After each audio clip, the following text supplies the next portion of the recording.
before you go into actually protecting your little being. Now, in my dream, the Lord showed me wish mushwa, which is a spiritual Haitian scarf. They showed me a particular law, and that's how I made that video and knew who was going to protect my last child.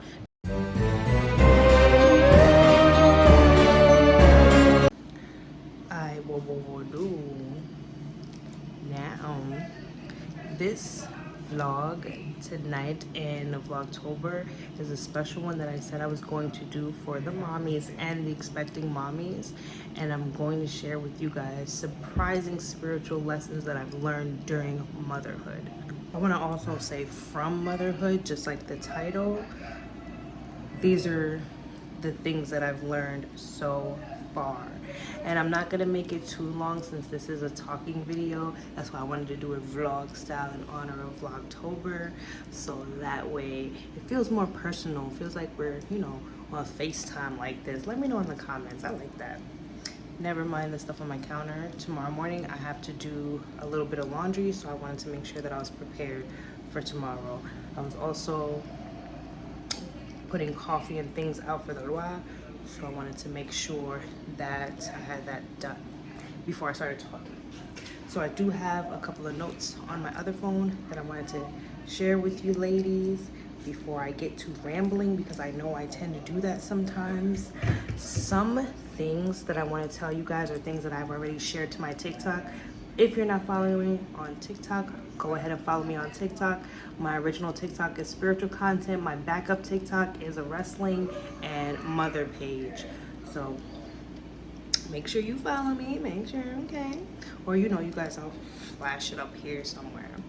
So, and you see I'm gonna do a lot of pointing because I love my nails. Like, press who? No, let me stop. Okay, so protecting your baby in utero. Going to the doctor and checking up on baby, of course, is an awesome way to protect your baby in utero, like the scientific way, but we're going to talk about spiritual. I do have a video where I kind of did maybe a 15-second video showing you guys what I saw in a dream and how to protect your child in utero. Now, what you're going to do is you're going to go and buy the mushwa of whomever came to you in the dream. Most of the time, before you do this, you will see one loi in your dream, and they will come to you in the form of the person that you trust the most before they reveal themselves. At least that's how it happened with me, so I'm only speaking on my experience. If you guys hear a little noise in the background, I started a thin line between love and hate, so it might get a little crazy. I was just realizing I can't let it get too crazy because then I'm gonna get copywritten, and that's gonna fucking suck. If you guys saw how many times I had to delete and re-add a video because of what was going on in my background, it was terrible. So back to what I was saying. Now, most of the time you'll get dreams before you go into actually protecting your little being. Now, in my dream, the Lord showed me wish mushwa, which is a spiritual Haitian scarf. I'm not wearing mine right now because Tori fell asleep on my bed.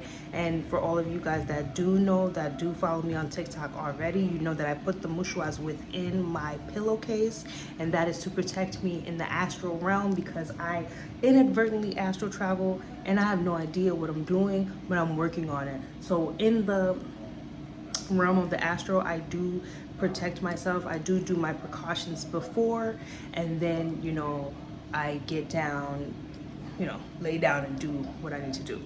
So they showed me a particular law, and that's how I made that video and knew who was going to protect my last child. Now, with my second child, I told my aunt some things that I was going through during the process of being pregnant, and she then spoke to them and they told her which one was going to come and protect my child, and she then gave me that mushwa for that child.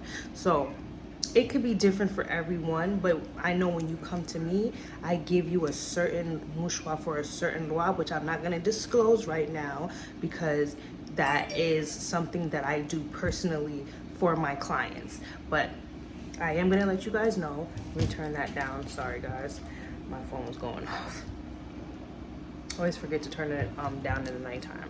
So when you come to me to protect your child in utero, especially if you're somebody who is consistently always suffering miscarriage, voodoo is a very, very strong way to protect you all the way throughout the 9 months. Now, I will tell you now, if you do get a Haitian voodoo scarf from somebody like me or another mumbo or an Ugan Sagwe or even a Boko that blessed it and gave it to you, you do not ever not wear it on your belly. You never not wear it. My last client, and I'm not gonna disclose any of my clients, I'm just using as an example. She is a regular of mine. She's one of my regular clients. I did give her this mouchoir because she did suffer previous miscarriages. So when it was time for the mouchoir basically, she ended up losing the child in a fight with her spouse. And I asked her what she did with the mouchoir. She said she packed it in boxes because they were moving. You don't do that. You carry it everywhere with you and on your person. You're going to wrap your stomach, even from the time you find out you're pregnant, and you tell no one you're doing this. That way, no one wishes you malice or goes to talk to somebody like me to make sure you don't have that child. You understand? Lesson number 1.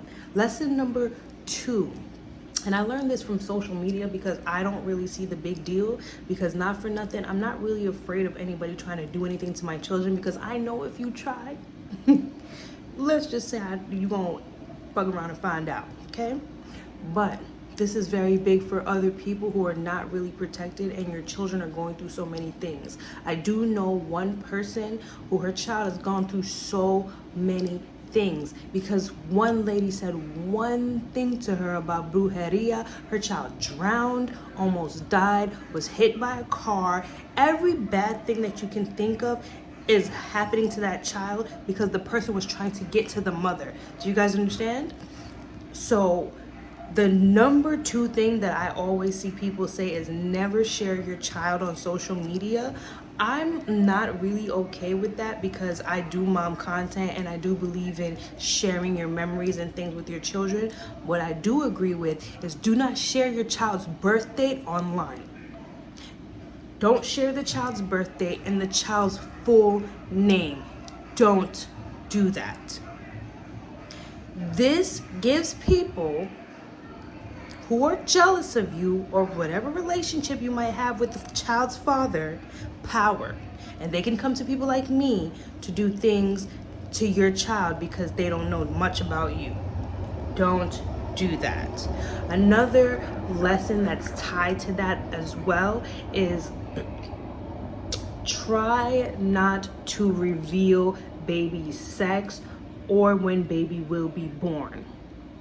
Let that be a surprise. If you want to post on the day that baby is born, completely fine. But I personally did not let anybody know. I didn't even want to know what baby was until he came. And then on top of that, I wanted to make sure that I did my part to protect him as well. Within the utero, I spoke to the Lord and did what I needed to do. So if you are somebody who knows that you have a lot of, hate around you, drama, there's girls who don't really like you, you're gonna be this person and you're gonna keep that to yourself. Another practice that's spiritual that nobody didn't even know is keeping your pregnancy secret or within your circle until a certain time. Not many know that's why a lot of you suffer from miscarriage, because broads don't want you to have that child. Okay, and then within your first, I want to say your whole first trimester, you were very susceptible, to miscarriage, to magic, even down the line. Because my client was at least, the one I told you guys before, she was at least 6 months pregnant. She was definitely getting ready to push. And she was so surprised that she got that far, because she never gets that far. That's how you guys know. Okay? But she ended up losing the baby. that I was so heartbroken for her because I know she wanted to be a mother. Do not let that be you. And her situation was because not only did, you know, somebody work on her spouse, the woman was so jealous, she wanted the spouse to be her husband. So anything that came along with that was crumbling.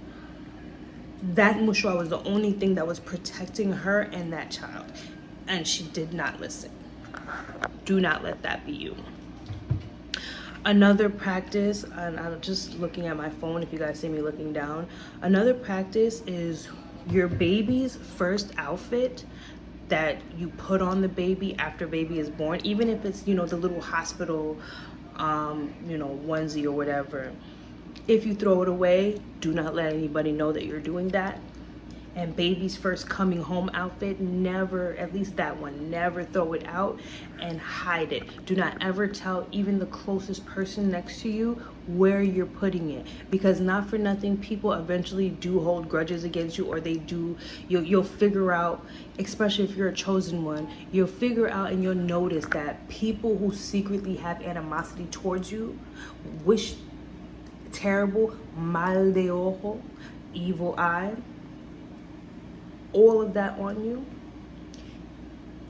they can do so much craziness, and I'm not going to disclose what they can do through here because I don't want to give anybody who's watching this any kind of ideas. But there are some things that can be done with and to your baby with that onesie. That's why you never throw it away. You never give it to anybody. And the craziest thing that I'd like to mention, and I hate to mention it because me, myself, I am a part of the LGBTQIA. If you are a parent that doesn't agree with your child's lifestyle, especially when they're much older, there is a spell for you to try to reverse their sexuality. But I always say, just let your kid be who they are. Let their path go where they want to go. Okay, but for those of you who don't want that path, you're one of those old school Haitians, old school Jamaicans, there is a way for you to definitely have them come out of that. And it's crazy that you can even do that with voodoo, but there is that. Keep that outfit close to you. Don't even give it to a family member for their baby to wear, you know, because so much things can happen. You keep that energy of your baby and everything folded up in some place that you know, even if the time comes for you to transcend and you want to bury it with you in your grave, do that as well. That way nobody can ever cross you with your child. This video is getting kind of long. I'm going to share with you guys one more because I feel like I stopped counting after a while. And I just started to ramble. See, I told you guys I was gonna ramble. The very last thing that I want to share with you guys that I have learned, I really forgot what I was gonna say, but I do have one more tip for you guys. If you are Haitian or somebody who already has a Haitian voodoo scarf and you want to protect your children when they are not around you, you can fold that scarf up and place it within their backpack. Also protect them at school. You can fold this up and put it into their pillowcases, and then you can also take that mushwa and put it in their book bag for everyday use. Now, one thing I will say about the Haitian voodoo mushwas, once they are yours, they are your child's, that is for your child. Do not allow anybody to wipe their face with it, anything of the sort. Don't wipe the other child's face with it. It is strictly for that one child, especially if you have the mushwa blessed, once again, by somebody like me, a Mambo or a Sagwe, a Haitian Boko. You do not allow anybody to do this, because what this is going to do is whomever the spirit is, they are going to mount that person, and sometimes it's not really a pretty sight. Whatever you bless that scarf to do, it will go and transcend onto the other child. Now, I know you're saying, oh, it's protection.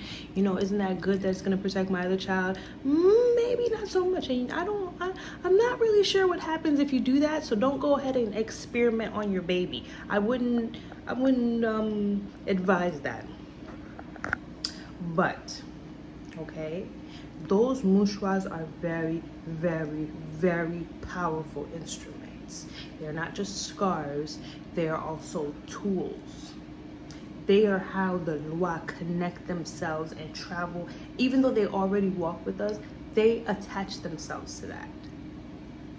So with kids not being able to venerate like we do and call them in like we do, they just automatically do their things extra when they have the mushwa. And let me tell you, you go ahead and you flick that mushwa 3 times, you have voodoo right in your hands, and that child is walking with that spirit locked and ready like a gun. Telling you. I'm so sorry guys that I didn't remember the one that I really wanted to share with you guys, but if it randomly pops up in my head, I'll come up on my shorts and I'll share it with you guys for those who do care, because normally on my shorts I get called all types of crazies, but it's okay because the ones who get it, right? So that's all the knowledge I have for you guys tonight. This is definitely gonna count as my Vlogtober day 13, and I'm gonna see you guys in the next one, okay? Peace, guys.